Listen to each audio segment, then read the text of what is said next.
All right, time for another edition of Science Sunday here at the Connecticut Science Center in our capital city, joined by Thomas. Good morning. Good morning. How's it going? Doing well. So we're talking, what, flooding issues today? Yeah, we're talking a little bit of flooding, groundwater, and soil today. Okay.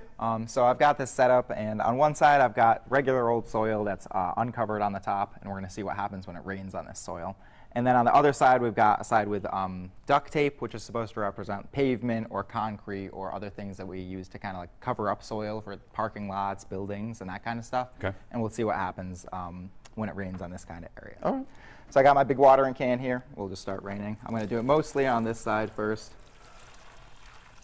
And so it's rained a lot, but you can see that most of the water, it hasn't really piled up on the top yet. It's being absorbed by the ground because our ground has absorbent properties. Now eventually it's going to get to a point which is called saturated, where it's absorbed all the water it can, and then we're going to see a flood on the top.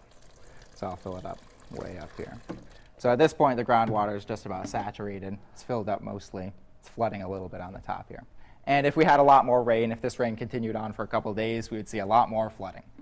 Now, this side did have a little bit, it absorbed a lot of the water, but we'll see what happens on this side when we start raining.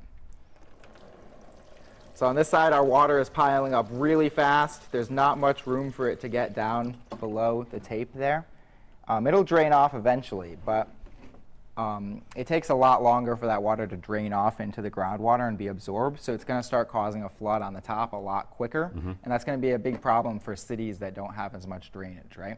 In this kind of area, it's going to be really easy for the water to kind of drain away. We're not going to see as much flash flooding, but in this kind of area, the water is going to pile up on top a lot, and it's going to cause flash flooding. So this is something that people need to think about when they're designing like cities or other areas that have a lot of pavement, concrete, that kind of stuff. You have to take it, yeah, so for urban centers have to account like drainage areas and how to get rid of that water before it collects. Yeah, it's mostly no problem out in nature where everything is soil, but when you cover up a lot of the ground with like pavement and stuff, it does become a problem. Yes, flash flooding. And anytime we're expecting, of course, heavy rain, we give you the first alert to potential flooding issues, given perhaps even how saturated the ground is versus even, say, in urban areas.